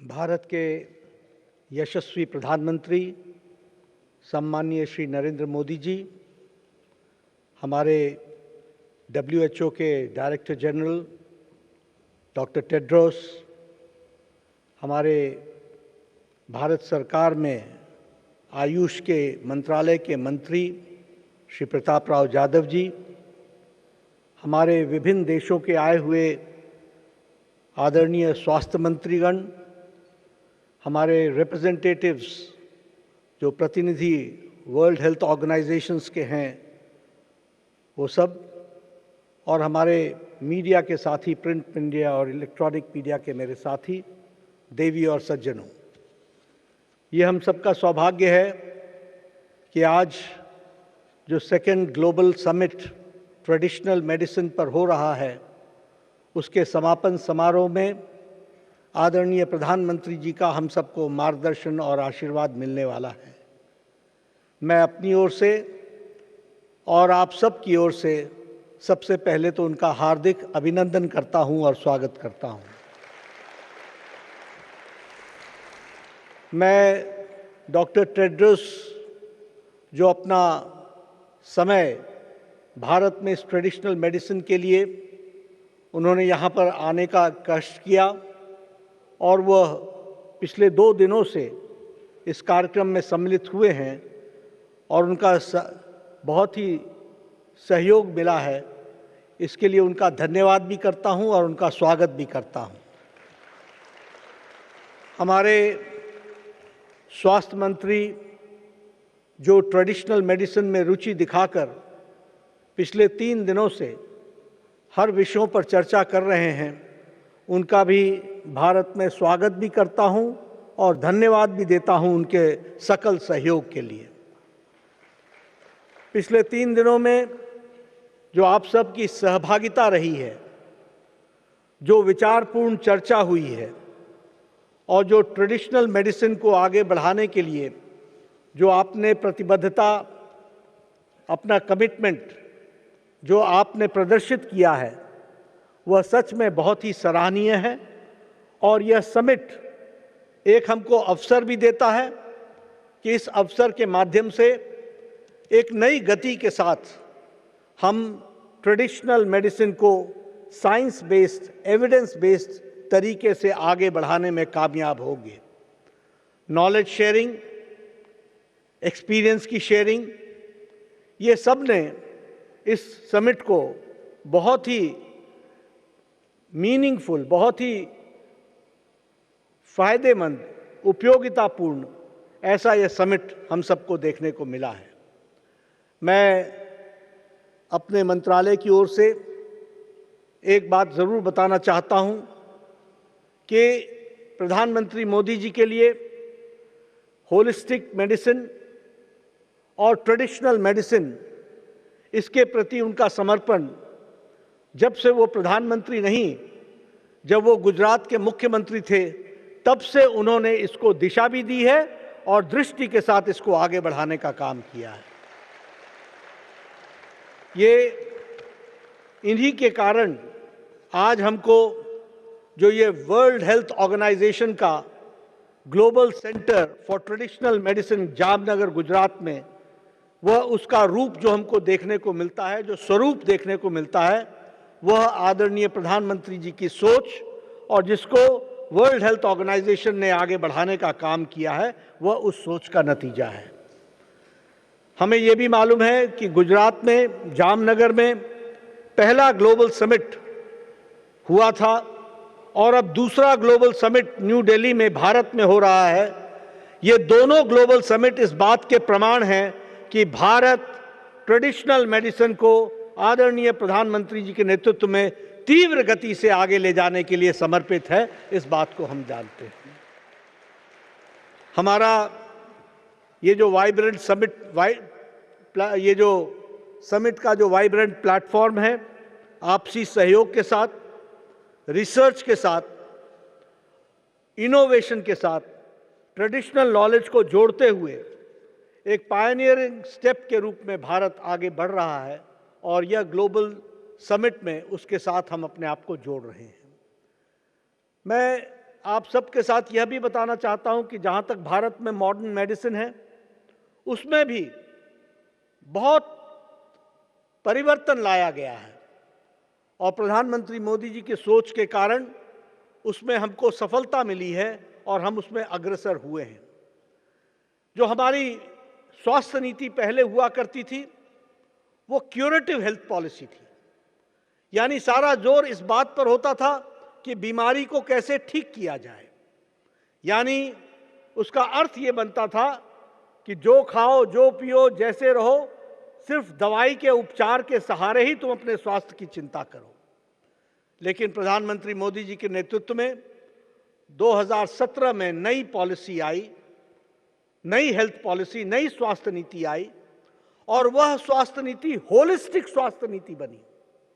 Holistic स्वास्थ्य नीति में संपूर्णता में स्वास्थ्य को सोचो, prevention, promotion of health, curative, palliative, geriatric और इसके साथ साथ जो प्रधानमंत्री मोदी जी ने जोड़ा वो है इंटीग्रेटिव मेडिसिन। इंटीग्रेशन करो, साइलोज में मत चलो और इसको करने के लिए एविडेंस बेस्ड, और इसीलिए आज हम सब ने देखा है कि एविडेंस बेस्ड रिपोजिटरी बन रही है। हर एक देशों के जो शेयर्ड एक्सपीरियंसेस हैं उसको हम जोड़ रहे हैं और उस शेयर्ड एक्सपीरियंसेस के माध्यम से सिर्फ कोई देश भारत ही लाभान्वित ना हो, दुनिया लाभान्वित हो, मानवता लाभान्वित हो, इस बात के लिए हम प्रयासरत हैं और वह आपके नेतृत्व में हम सब लोगों ने करने का प्रयास किया है। इसलिए और इसके अंदर जो हम एक पायनियर स्टेप ले रहे हैं, लिया है, वो है इंटीग्रेट आर्टिफिशियल इंटेलिजेंस को हम ट्रेडिशनल मेडिसिन के साथ जोड़ रहे हैं। यह अपने आप में बहुत तीव्र गति देगा ट्रेडिशनल मेडिसिन को हम आर्टिफिशियल इंटेलिजेंस के साथ जब जोड़ेंगे। जब हम एविडेंस बेस्ड ट्रेडिशनल मेडिसिन के साथ इंटीग्रेटिव मेडिसिन की बात करते हैं तो मैं यहाँ यह भी कहना चाहता हूँ कि भारत में अब हम लोगों ने मॉडर्न मेडिसिन के साथ साथ आयुष को भी जोड़ा है। आयुष ब्लॉक बनाए हैं all India institute of medical sciences में। हर 22 all India institute of medical sciences में आयुष को स्थान दिया गया है। और सेंटर फॉर इंटीग्रेटिव मेडिसिन को हम आगे बढ़ा रहे हैं ताकि हम मॉडर्न साइंस के साथ साथ ट्रेडिशनल मेडिसिन को जोड़ सकें और सभी मानवता की सेवा के लिए हम सभी विधा की उपयोगिता को बढ़ा सकें। यह हम सब लोगों ने करने का प्रयास किया है। आज जब मैं यहाँ पर समिट की चर्चा कर रहा हूँ तो मैं प्रधानमंत्री मोदी जी को बहुत बहुत धन्यवाद भी देना चाहता हूँ कि उनके प्रयासों से आज जो 2017 में हमने सपना देखा था, वह south east Asia region organization WHO की जो बिल्डिंग है साउथ ईस्ट एशिया रीजन की, आज वो आपके और डॉक्टर टेड्रोस के करकमलों द्वारा समर्पित हुई है। इसके लिए मैं विशेष करके आपको धन्यवाद भी देता हूं और बधाई देता हूं कि यह हम बिल्डिंग का श्री गणेश हुआ है। ये साउथ ईस्ट एशिया रीजन का हेल्थ का न्यूक्लियस बनेगा। और मुझे याद है यहाँ मैडम पूनम के क्षेत्रपाल जी बैठी हैं, उस समय चर्चा हो रही थी कि साउथ ईस्ट एशिया रीजन का कहीं ऑफिस और बने। हमारे भारत के प्रधानमंत्री जी ने कहा कि जब भारत में है तो भारत में आगे बढ़ेगा और ये नई बिल्डिंग भी भारत की सरकार बना करके देगी और वह आज हम सबको साकार होता हुआ दिख रहा है। ये जो बिल्डिंग है निश्चित रूप से यह एक स्ट्रक्चर है, लेकिन यह न्यूक्लियस है जहां आगे चल करके हम हेल्थ के बारे में चर्चा करेंगे और उसी तरीके से इसको हम आगे बढ़ाने का प्रयास करेंगे। यहाँ हर एक देश के रिप्रेजेंटेटिव्स के माध्यम से जो साउथ ईस्ट एशिया रीजन में हेल्थ के चैलेंजेस रहे हैं, जिनको हम लोगों ने बखूबी पिछले सालों में एड्रेस किया है, उसको और तीव्र गति मिलेगी और इस तरीके से यह एक होलिस्टिक अप्रोच को लेकर के आगे बढ़ेगा, ऐसा मेरा विश्वास है। मैं यहाँ आपके साथ यह भी शेयर करना चाहता हूँ कि आज Bharat trachoma free certification world health organization की तरफ से हो चुका है। मीजल्स रुबेला के चैंपियन अवार्ड भारत को मिल चुका है। Bloomberg Philanthropies award for tobacco control यह भी भारत ने हासिल किया है और हमारी फार्माकोपिया भी इंटरनेशनली इंस्टीट्यूशन से रिकॉग्नाइज हो रही है। इसके लिए मैं विशेष करके आपको धन्यवाद भी देता हूं और आपको बधाई देता हूं कि प्रधानमंत्री मोदी जी के नेतृत्व में यह सब चीज़ें आगे बढ़ी हैं। इस समिट में जो कलेक्टिवली हम लोगों ने सोचा है, मुझे स्वास्थ्य के साथ जुड़े रहने के नाते इस बात का विश्वास हुआ और तजुर्बे से ये मैं समझा हूँ कि प्रधानमंत्री मोदी जी ने बहुत दूरगामी प्रभाव स्वास्थ्य को सोचते हुए जो हम लंबे समय से स्वास्थ्य की सेवाएं साइलोज में कर रहे थे, उसको इंटीग्रेट करने का और सबको जोड़ने का काम आपकी नीति और आपके दृष्टि और दिशा ने किया है। इसके लिए विशेष करके आपको बधाई देता हूं और आज ये समिट उसका नतीजा है। यहाँ से निकले हुए फैसले निश्चित रूप से मानवता की सेवा में आगे बढ़ेंगे और जो आपका कहना है कि whole of the government approach and whole of the society approach, इसको लेकर के हम आगे चलेंगे, यह हमें सफलता देगी। एक बार पुनः इस समिट को सफलता की ओर ले जाने के लिए आप सबको बहुत बहुत बधाई।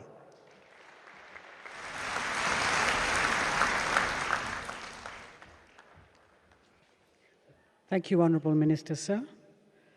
May I now respectfully invite the Honourable Prime Minister of India to kindly launch a series of significant Ayush initiatives, marking another significant step in advancing holistic and people-centered health worldwide. First, we have a new commemorative postal stamp on Ashwagandha, designed by the Department of Posts in collaboration with the Ministry of Ayush for release, which symbolizes the global importance of India's traditional medicine heritage.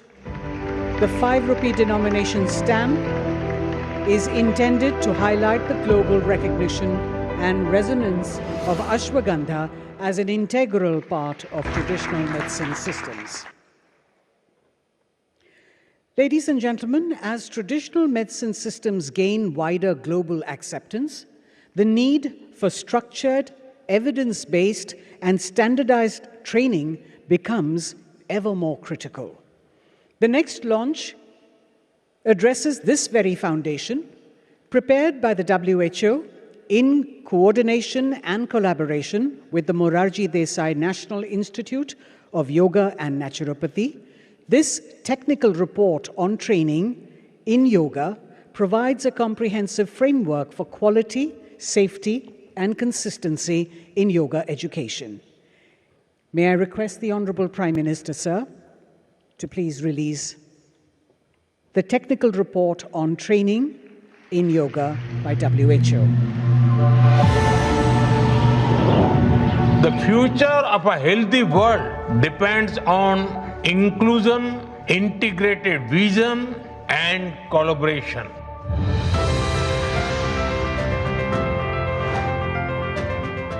Training in Yoga Technical Report. WHO has developed this report in collaboration with Ministry of Ayush, Government of India. This document marks an important step in recognizing yoga as a safe, evidence-informed and people-centered health practice. The report brings together a global view of yoga training curricula and outlines the essential competencies needed for both basic and advanced training.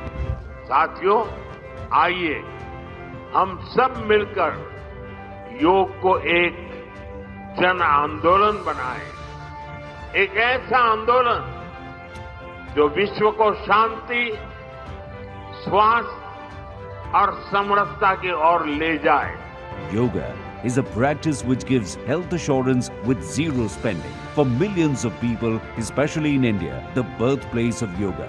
This work helps ensure that yoga services offered in communities, hospitals, and wellness settings are delivered responsibly and effectively.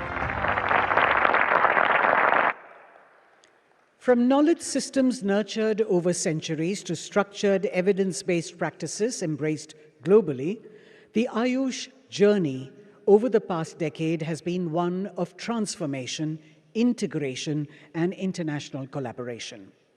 Prime Minister, sir, the next launch captures this remarkable evolution. From roots to global reach, 11 years of transformation in Ayush. It chronicles how India's traditional medicine systems have strengthened institutions, expanded access, advanced research, and found a respected place in global health conversations. From roots to global reach, experience the remarkable 11 years of Ayush transformation. From its establishment as a dedicated ministry in 2014 to today's digital revolution, shaping the future of holistic healthcare. जिस प्रकार पूरी दुनिया में Ayush products की मांग बढ़ रही है, उससे ये ग्रोथ आने वाले वर्षों में और ज्यादा बढ़ेगी. Honorable Prime Minister Shri Narendra Modi's vision has driven evidence-based research and innovation. India now leads globally in traditional medicine with thriving exports and a booming manufacturing sector. This compendium captures the Ayush journey, honoring traditional knowledge while innovating for tomorrow. Welcome to the future of wellness. As traditional medicine systems expand in scale and reach, seamless digital integration becomes essential. The My Ayush Integrated Services Portal, or MAISP, brings together services, institutions, and stakeholders on a single national digital platform, strengthening transparency, accessibility, and coordination across the Ayush ecosystem. May I now invite the Honorable Prime Minister to launch this by pressing the remote.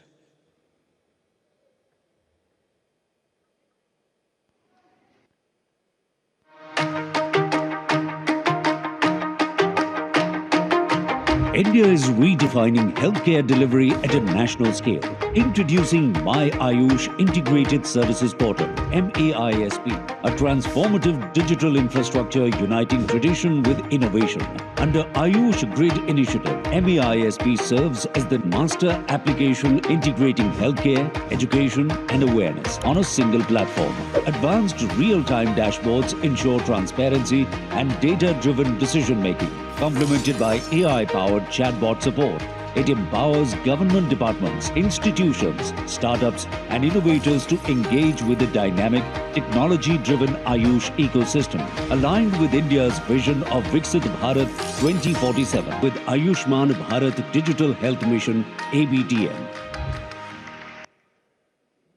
Our final launch is of Ayush Mark, a benchmark that addresses the need for global acceptance, trust, quality, and credibility. Establishing clear, transparent, and internationally aligned standards for the quality of Ayush products and services is very important. By reinforcing safety, authenticity, and global confidence, Ayush Mark will strengthen India's leadership in responsible traditional medicine and support its wider acceptance across health systems worldwide. May I request the Honorable Prime Minister to launch Ayush Mark by clicking the remote.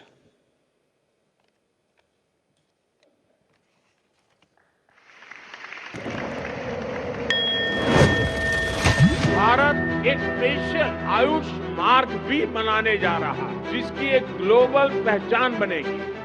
Introducing the Ayush Quality Mark, a national symbol of world-class quality.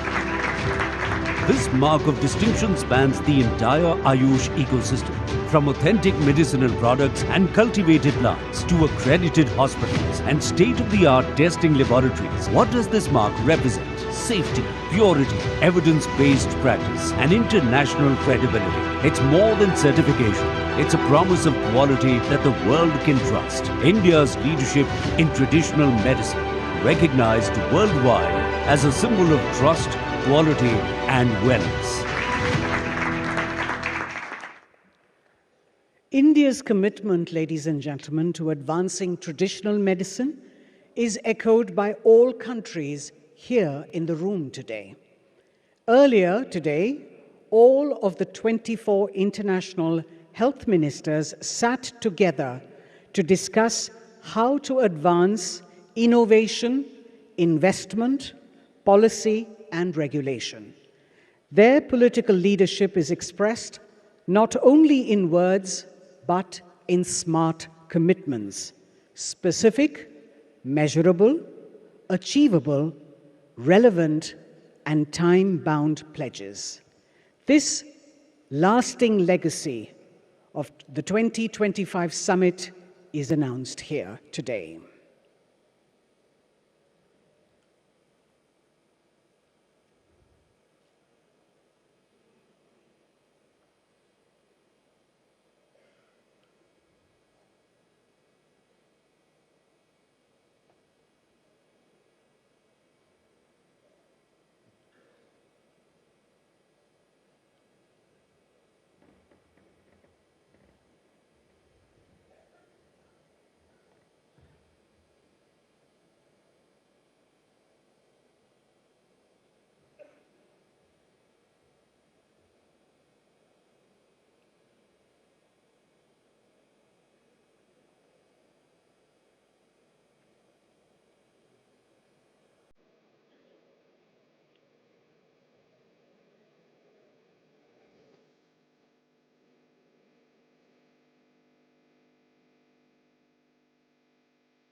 But everyone has a role to play. Academia, professional groups, NGOs, and the private sector, too, are pledging their commitment today. Today, we share nearly 60 new smart commitments from these groups to drive our work forward together.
Accountability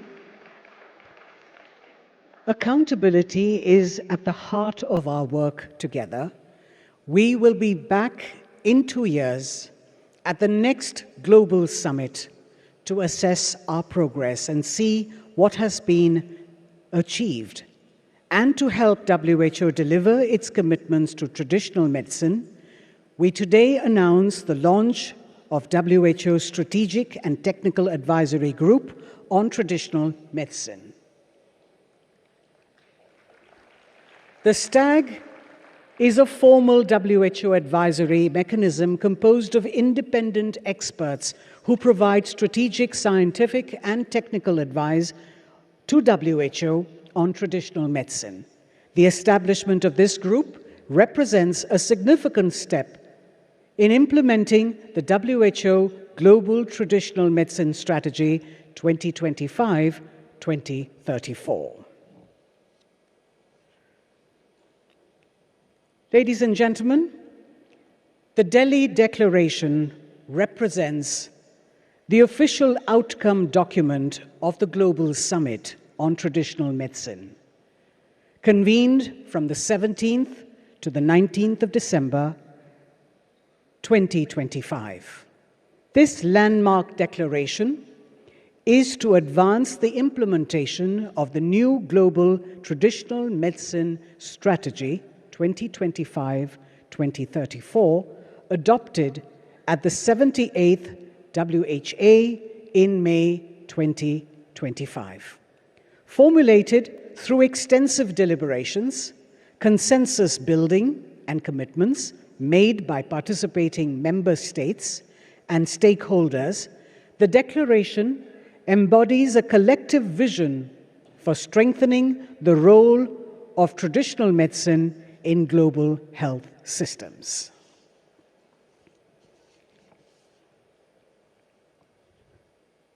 May I now invite the Director General of the World Health Organization, Dr. Tedros Adhanom Ghebreyesus, to address the august gathering.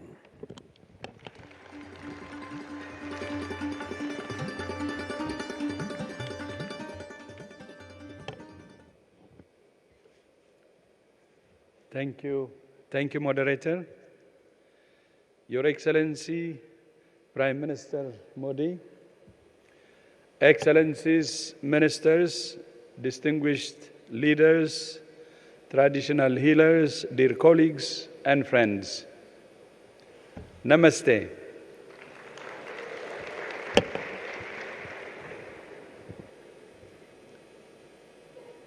I extend my deepest appreciation to the government and people of India, and in particular to Prime Minister Modi for hosting this summit and for his unwavering and continued leadership and partnership. Your Excellency, your vision of One Earth, One Health encapsulates the principles of traditional medicine. Balance between people and nature, an emphasis on prevention over cure, and health as a shared responsibility. It aligns powerfully with WHO's mission to promote health equity, sustainability, and resilience. Under your leadership, India has helped to elevate traditional medicine in the global health agenda, and it's now clearly on the global map. From the establishment of a dedicated Ministry of Ayush to the creation of the WHO Global Traditional Medicine Center in Jamnagar, India has shown that tradition and innovation, heritage and science can advance together. Through its centuries-old Ayush systems, India has shown the world that traditional wisdom and modern science are not inconsistent, but complementary. Over the past 3 days, voices from more than 100 countries have come together scientists, practitioners, ministers, and indigenous leaders, innovators, and communities. You have come from different traditions and different systems, but with one shared purpose: to bridge ancient tradition and modern science. Together, you have shown that traditional medicine is not a relic of the past. It's not an alternative at the margins. It's a living science, a shared heritage, and an important element of universal health coverage, resilient health systems, and sustainable development. Traditional medicine can help to address many of the threats to health of our modern world. The growing burden of non-communicable diseases, inequitable access to health services, and climate change. It can help to support care that's person-centered, culturally grounded, and holistic. Through the Delhi Declaration or Commitment, countries have agreed not only on why traditional medicine matters, but on how to act. We have agreed to strengthen the evidence base, using rigorous, ethical, and pluralistic research that respects whole systems and indigenous knowledge. We have agreed to ensure safety, quality, and public trust through coherent and risk-based regulation. We have agreed to safeguard biodiversity and traditional knowledge while respecting cultural heritage, intellectual property, and equitable benefit sharing. We have agreed to harness digital technologies and innovation responsibly to improve access, research, and data generation. And we have agreed to integrate safe and effective traditional medicine into health systems, especially primary health care, where it delivers clear, evidence-informed value. These priorities are at the heart of the WHO Global Traditional Medicine Strategy 2025 to 2034, a strategy grounded in science, guided by ethics, and driven by equity and global solidarity. Today, we also mark a historic step forward with the launch of the WHO Global Traditional Medicine Library. This library is far more than a repository of knowledge.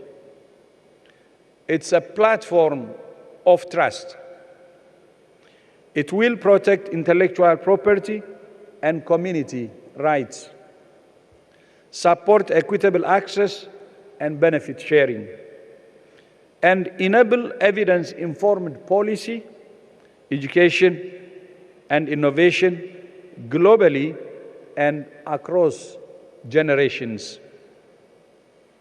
It's a powerful response to the call issued by Prime Minister Modi for global stewardship of traditional knowledge, a call echoed across the G20, BRICS, and beyond. Excellency, Prime Minister, Excellencies, the real success of this summit will be measured not by what we agreed here in New Delhi, but by what happens next in countries and communities.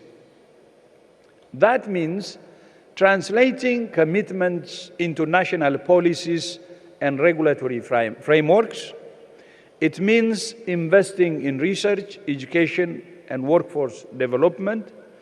It means integrating traditional medicine responsibly and safely into health systems, and it means ensuring tangible, equitable benefits for people, especially those most underserved. And I was very encouraged to hear to all the ministers of health who have been sharing their experience during the ministerial round table, and of course the heads of delegation. And WHO stands fully committed to walking this path with you through the Global Traditional Medicine Center, technical cooperation, shared standards, and transparent accountability. But your message today was very clear at the ministerial round table. As we conclude this summit, let us live united by a shared conviction that the future of health must be integrative, inclusive, and evidence-informed. That science and tradition are not opposites, but partners. And that by restoring balance between people, communities, and the planet, we can build healthier societies for generations to come. Prime Minister Modi's leadership has helped bring this vision to the world stage. Your Excellency, thank you. Your Excellency, I look forward to your reflections and guidance as we move from commitment to action. Thank you for your leadership. Thank you for your partnership.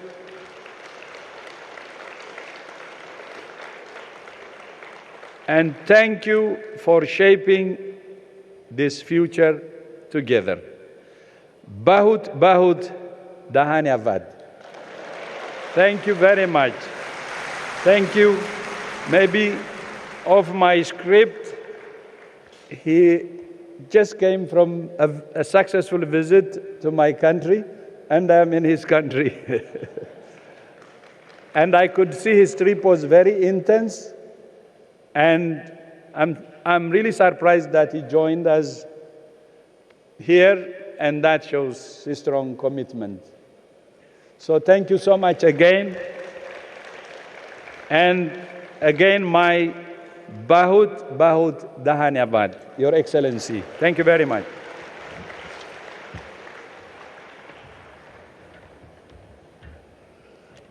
Thank you, Dr. Tedros. We now look to leadership that has consistently championed harmony between tradition and modernity, between health and humanity.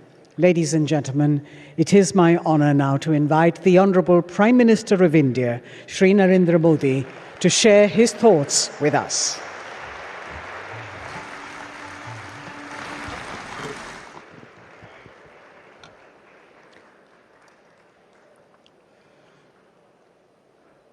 WHO के director general हमारे तुलसी भाई,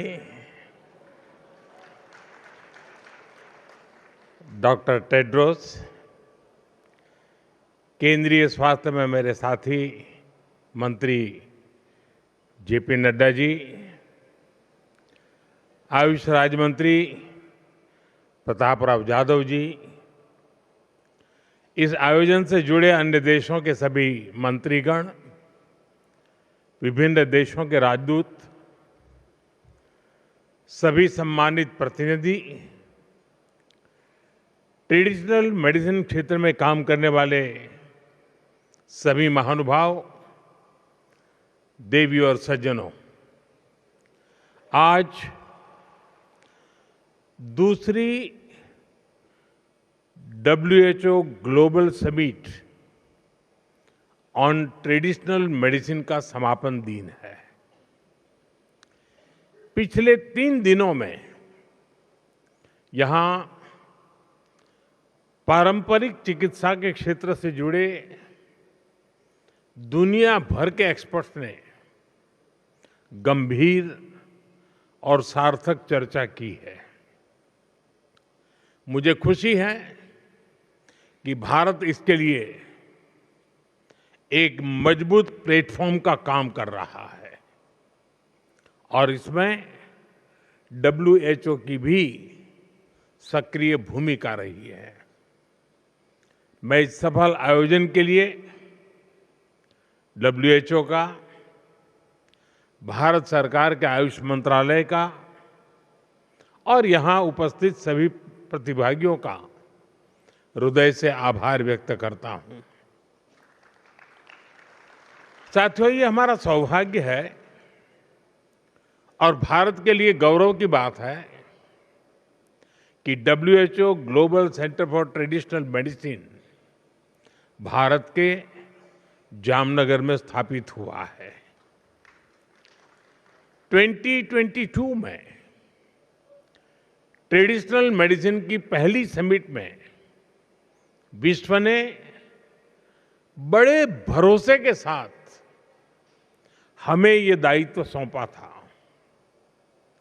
हम सभी के लिए खुशी की बात है कि इस ग्लोबल सेंटर का यश और प्रभाव लोकली से लेकर के ग्लोबली एक्सपेंड कर रहा है। इस समिट की सफलता इसका सबसे बड़ा उदाहरण है। इस समिट में ट्रेडिशनल नॉलेज और मॉडर्न प्रैक्टिसेस का कन्फ्लुएंस हो रहा है। यहां कई नए इनिशिएटिव भी शुरू हुए हैं जो मेडिकल साइंस और होलिस्टिक हेल्थ के फ्यूचर को ट्रांसफॉर्म कर सकते हैं। समिट में विभिन्न देशों के स्वास्थ्य मंत्रियों और प्रतिनिधियों के लिए बीच विस्तार से संवाद भी हुआ है। इस संवाद ने जॉइंट रिसर्च को बढ़ावा देने, नियमों को सरल बनाने और ट्रेनिंग और नॉलेज शेयरिंग के लिए नए रास्ते खोले हैं। ये सहयोग आगे चलकर ट्रेडिशनल मेडिसिन को अधिक सुरक्षित, अधिक भरोसेमंद बनाने में महत्वपूर्ण भूमिका निभाएगा। साथियों, इस समिट में कई अहम विषयों पर सहमति बनना हमारी मजबूत साझेदारी का प्रतिबिंब है। रिसर्च को मजबूत करना, ट्रेडिशनल मेडिसिन के क्षेत्र में डिजिटल टेक्नोलॉजी का उपयोग बढ़ाना, ऐसे रेगुलेटरी फ्रेमवर्क तैयार करना जिन पर पूरी दुनिया भरोसा कर सके, ऐसे मुद्दे ट्रेडिशनल मेडिसिन को बहुत सशक्त करेंगे। यहां आयोजित एक्सपो में डिजिटल हेल्थ टेक्नोलॉजी, AI आधारित टूल्स, रिसर्च इनोवेशन और आधुनिक वेलनेस इंफ्रास्ट्रक्चर, इन सब के जरिए हमें ट्रेडिशन और टेक्नोलॉजी का एक नया कोलैबोरेशन भी देखने को मिला है। जब ये साथ आती हैं तो ग्लोबल हेल्थ को अधिक प्रभावी बनाने की क्षमता और बढ़ जाती है। इसलिए इस समिट की सफलता ग्लोबल दृष्टि से बहुत ही अहम है। साथियों, पारंपरिक चिकित्सा प्रणाली का एक अहम हिस्सा योग भी है। योग ने पूरी दुनिया को स्वास्थ्य, संतुलन और सामंजस्य का रास्ता दिखाया है। भारत के प्रयासों और 175 से ज्यादा देशों के सहयोग से संयुक्त राष्ट्र द्वारा 21 जून को योग दिवस घोषित किया गया था। बीते वर्षों में हमने योग को दुनिया के कोने कोने तक पहुंचते देखा है। मैं योग के प्रचार और विकास में महत्वपूर्ण योगदान देने वाले हर व्यक्ति की सराहना करता हूं। आज ऐसे कुछ चुनिंदा महानुभावों को पीएम पुरस्कार दिया गया है। प्रतिष्ठित जूरी सदस्यों ने एक गहन चयन प्रक्रिया के माध्यम से इन पुरस्कार विजेताओं का चयन किया है। ये सभी विजेता योग के प्रति समर्पण, अनुशासन और आजीवन प्रतिबद्धता के प्रतीक है। उनका जीवन हर किसी के लिए प्रेरणा है। मैं सभी सम्मानित विजेताओं को हार्दिक बधाई देता हूं, अपनी शुभकामनाएं देता हूं। साथियों, मुझे ये जानकर भी अच्छा लगा कि इस समिट के आउटकम को स्थायी रूप देने के लिए एक महत्वपूर्ण कदम उठाए गए हैं। ट्रेडिशनल मेडिसिन ग्लोबल लाइब्रेरी के रूप में एक ऐसा ग्लोबल प्लेटफॉर्म शुरू किया गया है जो ट्रेडिशनल मेडिसिन से जुड़े वैज्ञानिक डेटा और पॉलिसी डॉक्यूमेंट्स को एक जगह सुरक्षित करेगा। इससे उपयोगी जानकारी हर देश तक समान रूप से पहुंचने का रास्ता आसान होगा। इस लाइब्रेरी की घोषणा भारत की G20 प्रेसिडेंसी के दौरान पहली WHO ग्लोबल समिट में की गई थी। आज ये संकल्प साकार हो गया है। साथियों, यहां अलग अलग देशों के स्वास्थ्य मंत्रियों ने ग्लोबल पार्टनरशिप का एक बेहतरीन उदाहरण प्रस्तुत किया है। एक साझेदार के रूप में आपने स्टैंडर्ड्स, सेफ्टी, इन्वेस्टमेंट जैसे मुद्दों पर चर्चा की है। इस संवाद से जो दिल्ली डिक्लेरेशन इसका रास्ता बना है, वो आने वाले वर्षों के लिए एक साझा रोड मैप की तरह काम करेगा। मैं इस जॉइंट एफर्ट के लिए विभिन्न देशों के माननीय मंत्रियों की सराहना करता हूं। उनके सहयोग के लिए मैं आभार जताता हूं। साथियों, आज दिल्ली में WHO के south east Asia reason office का उद्घाटन भी किया गया है। ये भारत की तरफ से एक विनम्र उपहार है। ये एक ऐसा ग्लोबल हब है जहां से रिसर्च, रेगुलेशन और कैपेसिटी बिल्डिंग को बढ़ावा मिलेगा। साथियों, भारत दुनिया भर में पार्टनरशिप ऑफ हीलिंग पर भी जोर दे रहा है। मैं आपके साथ दो महत्वपूर्ण सहयोग साझा करना चाहता हूं।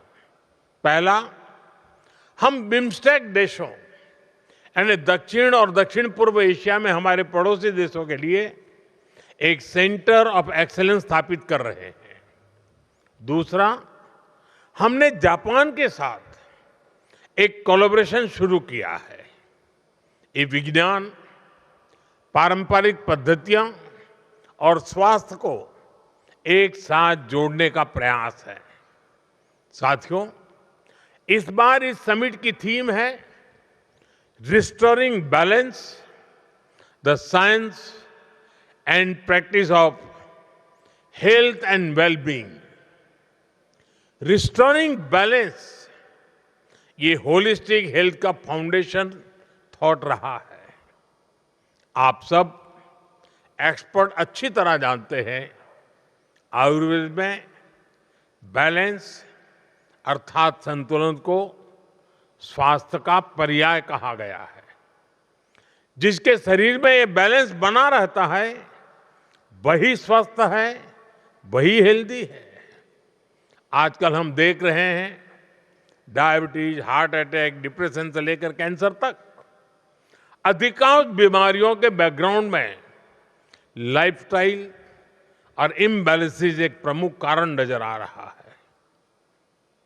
Work life imbalance, diet imbalance, sleep imbalance, gut microbiome imbalance, calorie imbalance, emotional imbalance, आज कितनी ही ग्लोबल हेल्थ चैलेंजेस इन्हीं इम्बैलेंसेस से पैदा हो रहे हैं। स्टडीज भी यही प्रूव कर रही है, डेटा भी यही बता रहा है कि आप सब हेल्थ एक्सपर्ट्स कहीं बेहतर इन बातों को समझते हैं। लेकिन मैं इस बात पर जरूर जोर दूंगा कि रिस्टोरिंग बैलेंस आज ये केवल एक ग्लोबल कॉज ही नहीं है, बल्कि ये एक ग्लोबल अर्जेंसी भी है। इसे एड्रेस करने के लिए हमें और तेज गति से कदम उठाने होंगे। साथियों, 21वीं सदी के इस कालखंड में जीवन के संतुलन को बनाए रखने की चुनौती और भी बड़ी होने वाली है। टेक्नोलॉजी के नए युग की दस्तक एआई और रोबोटिक्स के रूप में ह्यूमन हिस्ट्री का सबसे बड़ा बदलाव आने वाले वर्षों में जिंदगी जीने के हमारे तरीके अभूतपूर्व तरीके से बदलने वाले हैं।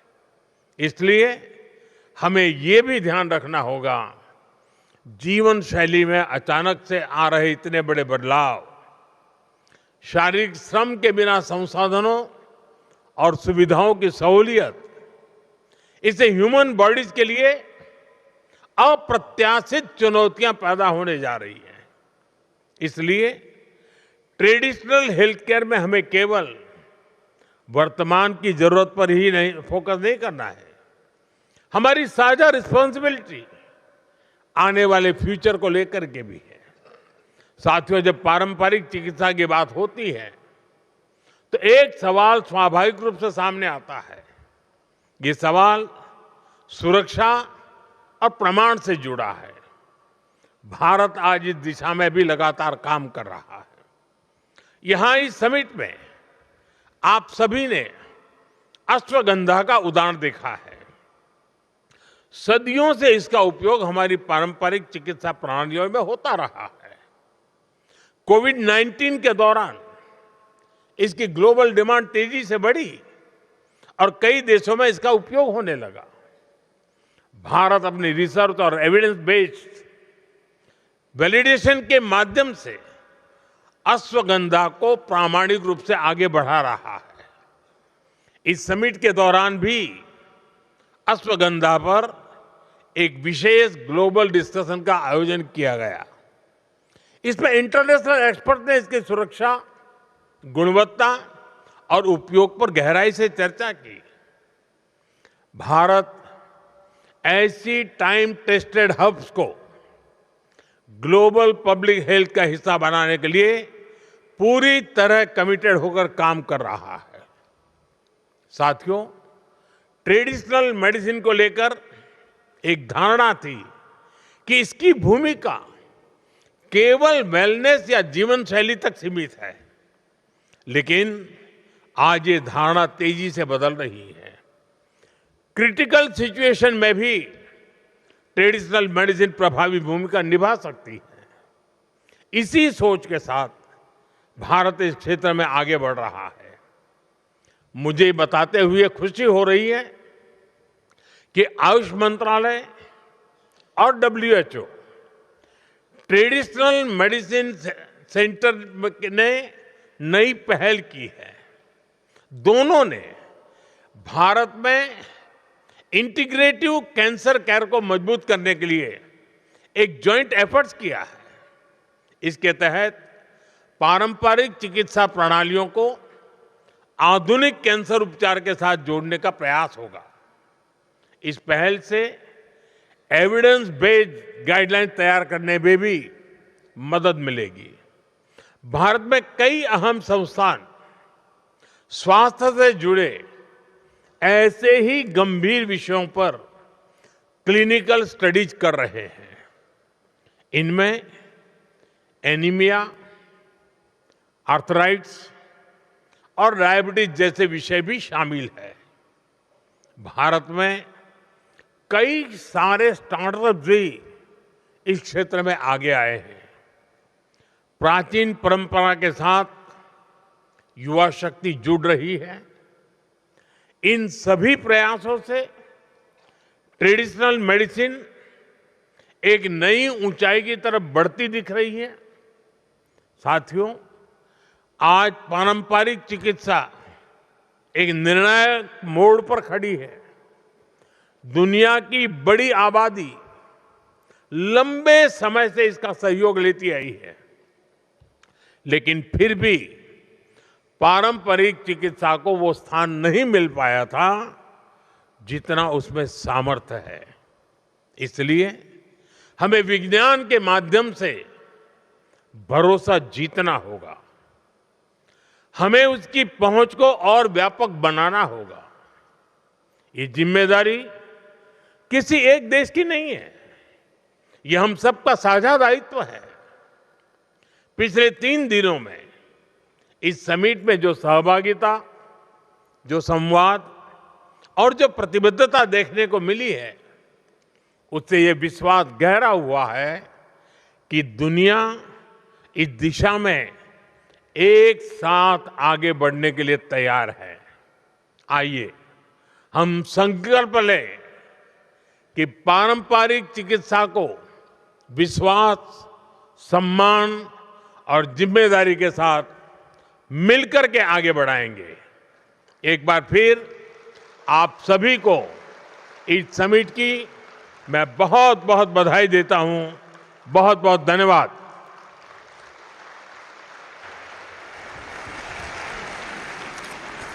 Thank you, Prime Minister, sir, for your guidance and steadfast commitment to wellness, prevention and inclusion of health.